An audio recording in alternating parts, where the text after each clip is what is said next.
aqui a gravação. Certo. Vou fazer o compartilhamento de tela. Vocês estão vendo agora? Agora sim. Pronto. Vamos lá, o índice de conforto térmico. O índice de conforto térmico vai avaliar as condições climáticas no ambiente. Vai dizer se aquela condição está adequada ou se não está. Essa charge eu achei excelente. Isso daqui é muito vida real. As mulheradas gritando, tá frio. E os homens gritando, tá quente. Naturalmente, Bem isso. a mulher vai sentir mais frio do que o homem. A única vez que eu senti mais calor do que meu esposo foi quando eu estava grávida. Imagina. Fora isso, eu sempre tô com frio e com calor. E nunca consegue chegar a um consenso da temperatura. Bem isso.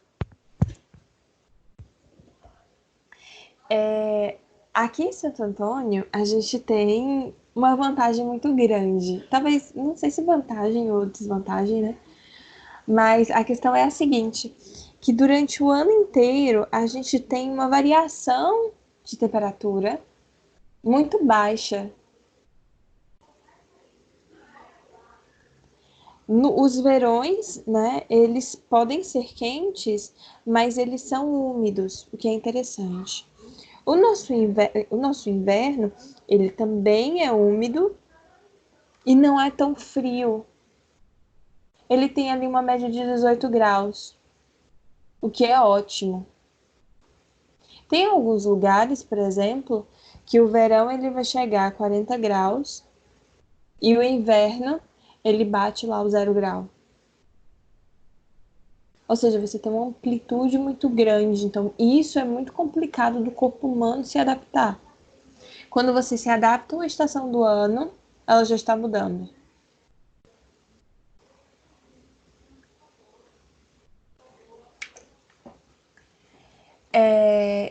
E também essa história de no inverno a temperatura deve estar entre 20 e 21 graus, e no verão entre 20 e 24 graus. Isso daqui é um consenso que não é um consenso.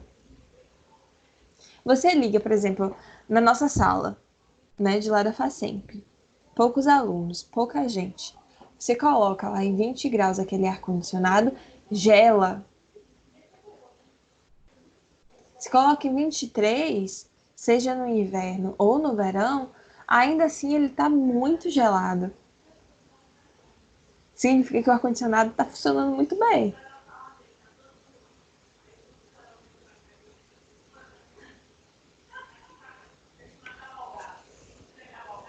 Só que assim, tá, eu me lembrei de um negócio quando eu estava trabalhando lá na UFMG, no meu mestrado, no meu doutorado. Tinha uma salinha pequenininha, muito pequenininha. E nessa sala tinha dois ar-condicionados, bem gigantes. Pronto, o ar-condicionado era do tamanho da sala, basicamente, da largura da sala. E a gente deixava os dois ligados, no mínimo, por conta do aparelho que tinha lá. Gente, vocês não tinham noção, era muito frio, muito frio. Frio de deixar o dedo roxo. Tinha época do ano, tinha alguns dias, que o lado de fora tava mais frio do que o lado de dentro da sala. Para vocês terem uma noção. Era ridículo. Vale lembrar, né, que esse parâmetro de clima de interiores vai estar relacionado à região e vai apresentar diferenças devido aos costumes das pessoas e a forma com que as pessoas se vestem. Teve uma vez que eu fui fazer um exame de sangue, odeio fazer exame de sangue, e tava relativamente frio, né? Era cedo e tudo mais. E aí, na hora que eu olhei pro lado, tinha acabado de chegar uma moça com um toco de short e um toco de blusa. E ela reclamando que o ar-condicionado estava ligado. Aí um monte de gente olhou pra cara dela, tipo assim, então era pra você estar mais bem agasalhada, né? Aí a pessoa que tava lá de frente começou, tipo assim, ela começou a brigar, literalmente. E eu entendi a posição da pessoa do laboratório, né? Não pode desligar o ar-condicionado porque lá você tá trabalhando com sangue, tá trabalhando com, né, urina, fezes e tudo mais. E você precisa manter uma temperatura adequada do local, porque senão pode acontecer alguma coisa com as amostras. E a mulher tava fazendo lá um escândalo com um toco de roupa. É meio complicado, né? Mas, enfim. É... Aqui tem falando, né, sobre a temperatura da superfície do objeto, que deve estar próxima à temperatura do ar. Isso funciona para que no momento que você encoste, você não tenha nenhum tipo de choque térmico, nenhum tipo de desconforto. No caso de metal, se ele está num ambiente muito, muito frio, ele pode chegar a queimar a sua mão. Não é interessante que a temperatura do objeto ele esteja 4 graus mais fria do que o ar do interior do ambiente. E a partir disso já causa desconforto, tá? E nem muito mais quente. A umidade relativa ela também deve estar sendo observada. Ar-condicionado é um problema, porque ar-condicionado ele retira toda a umidade do ambiente. Então deixa o local bem seco. Isso pode gerar, né, proliferação de doenças, fungos e tudo mais. No inverno, a umidade mínima deve ser de 30 graus, enquanto que no verão, de 40 a 60 graus. Para manter isso, o ideal é que se deixe uma tigela cheia de água em algum ponto da sala e que seja trocado diariamente. E também existe a velocidade do ar. O vento ele não pode ser superior a 0,2 metros por segundo de velocidade, porque isso pode gerar desconforto às pessoas. Tranquilo, povo?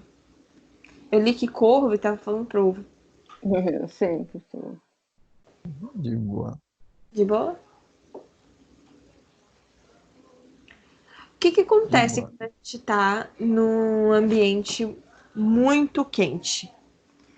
Basicamente, vai causar cansaço e sonolência. Me causa sonolência todos os dias.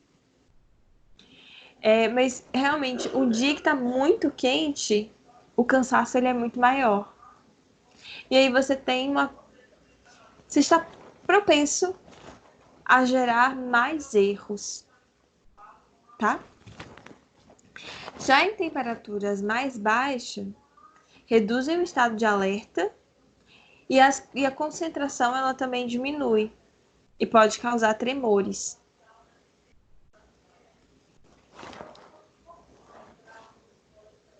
Eu não sei se isso acontece também com vocês, mas quando eu tô num lugar muito frio, eu começo a bocejar. E só de falar, só em pensar que eu começo a bocejar, eu já bocejei. Quem mais bocejou também? Hein, gente? Eu não, tô com sono não. Dormi mais cedo. Não, imagina.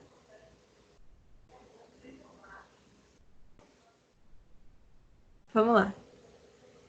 A ventilação é muito importante para retirar o ar quente. Existe um motivo pelo qual o ar-condicionado fica na parte de cima, eu imagino que todo mundo saiba, né?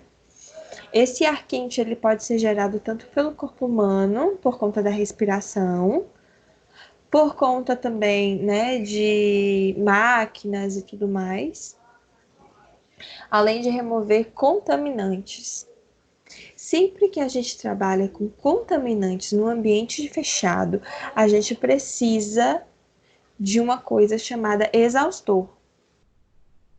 O exaustor, ele precisa estar funcionando o tempo inteiro.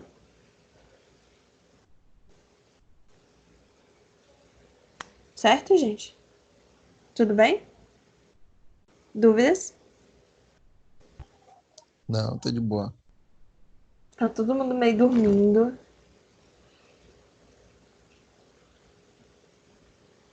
Deixa eu só ver Não, aqui. professora, eu tô aqui, professora. Tô aqui, tô ouvindo. Não tava dormindo não, Fabiane? Que nada, dormindo jamais, professora. Jamais, imagina. Tipo assim, Que véspera de isso? feriadão, coisa pouca. Que isso? É quase nada.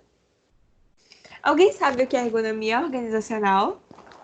A gente vê isso e encerra a aula, certo? Guri? Guri? Falou o quê, professora? Eu falei, eu falei. Se alguém sabe o que é ou já ouviu falar em ergonomia organizacional. Misericórdia, eu ouvi guri organizacional. Tu tá sonhando, Fabiane. Oh, meu Deus do céu. Professora, eu já esqueci do que tá falando. Eu só não lembro da ergonomia, só. A primeira palavra eu ainda não entendi. Ai, ai. Alguém já ouviu falar nisso? Alguém tem ideia do que seja ergonomia organizacional?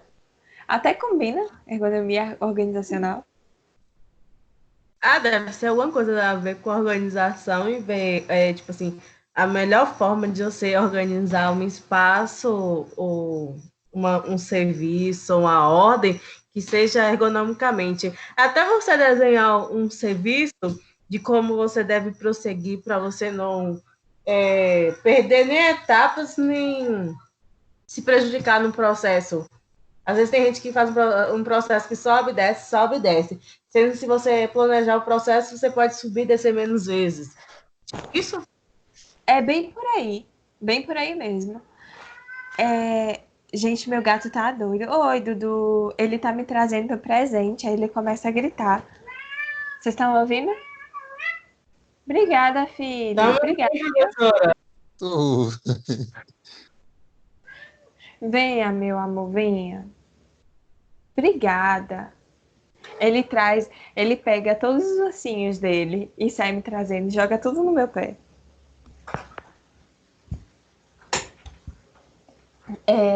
A ergonomia organizacional, ela é bem por aí. Só que ela pensa não no sentido, né, da ordem ou do serviço, como você bem colocou, mas ela pensa no sentido da ergonomia. Isso daí é um método participativo, certo? De forma que os funcionários, todo mundo, pode contribuir de forma organizada, obviamente, para que você tenha intervenções ergonômicas. E que essas intervenções ergonômicas elas sejam mais efetivas. Ou seja, vai ser o colaborador que vai ser o agente dessa transformação. É ele que vai indicar, poxa, essa temperatura está muito alta. Ou então não, essa temperatura está muito baixa. Talvez fosse interessante, né? Já que os homens sentem mais calor, o uniforme deles fosse um pouco mais leve. Enquanto que nós, mulheres que sentimos mais frio, nosso uniforme fosse um pouco mais pesado, né? Para evitar que a gente sinta frio. Ou então a forma que nós estamos distribuídos, né, seja um pouco diferente. A iluminação da mesma forma. Vocês entenderam? Sim. Ficou claro de verdade?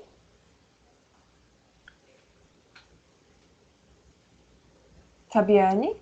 Pra mim ficou tranquilo. Oi, professora, cheguei. Ela nem estava ouvindo. Foi. Foi por isso que eu não posso responder. Beleza, tá bom. Mas tá gravando, então depois você dá uma olhadinha. Olha sim, professora. Tá. Só fui beber água rapidinho e voltei, gente. Que é isso? Tá perdoada, tá perdoada. O contexto organizacional, né, é importante para o trabalhador e para o gestor. Porque isso faz com que o gestor tenha uma ideia de como é que o trabalhador vê o ambiente de trabalho dele. E como é que esse trabalhador ele vai avaliar esse contexto do trabalho, de forma que ele possa dar algum tipo de contribuição. E quando ele dá essa contribuição, ele sempre vai visar o aumento do bem-estar. É uma melhoria na cadeira, é uma melhoria no ar-condicionado, ou então é uma melhoria na iluminação. Às vezes é uma troca de janela. Tirar aquelas janelas pesadas e colocar uma janela de vidro, ou então melhorar até a própria decoração. Porque quando vocês têm um ambiente, né, mais fluido, a produção ela aumenta. Tranquilo, gente? Sim, professora, porque quanto mais funcional, quanto mais organizado o seu projeto, de dar erro e retrabalho ele tem também, né? Sim, exatamente. E também, pensa bem, quando você gosta de estar no local, quando o seu local de trabalho ele é agradável, você trabalha mais. Com certeza, você está se sentindo bem, você acaba se doando mais. Uhum. Eu não sei se vocês já ouviram falar nisso, né? Vocês que têm filhos aí pequenininhos, daqui a pouco vocês vão estar passando por isso, né? Alguns psicólogos, eles indicam manter um local de estudo para a criança, desde que a criança é pequenininha, e um local de estudo que fosse agradável, com uma mesa agradável, do tamanho adequado para a criança, com uma cadeirinha adequada também, e que tivesse horário para aquilo, né? Um ambiente silencioso, um ambiente que fosse visualmente agradável para a criança. Isso tudo estimula a criança a estudar. Desenvolve o gosto da criança ao estudo. Então, isso também acontece no trabalho. Quando você tem um local agradável, né? É outra história. Eles falam isso também em relação ao bebê dormir. Tem todo que preparar um ambiente, ter uma rotina, ter um horário. A do bebê eu não sabia, não. Mas Eles falam.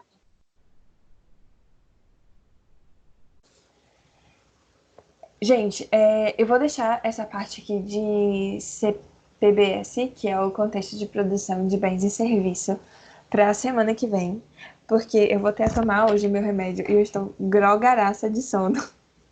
Eu cheguei até com dificuldade de entender o que eu tô falando. Que bom, professora. E pela animação de vocês também estão meio mais para lá do que para cá. Mas estamos aqui, professor, ouvindo tudo. Tudo. Rapaz, eu tô inteiro, velho.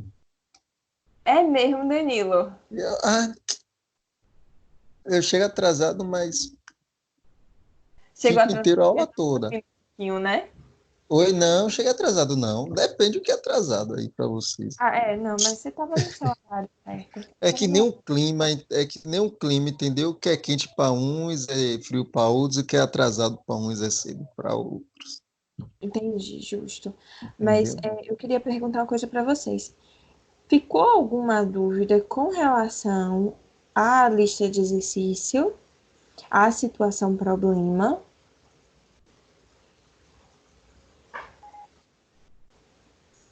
Professora, vou ser sincera. Eu vou começar a fazer essa semana porque eu não tive tempo ainda, estou na correria, porque essa minha quarentena aí está tendo mais atividade, tudo na vida do que tudo. É mais trabalho, Eu vou é menos tempo, gravação, tá? mais dificuldade.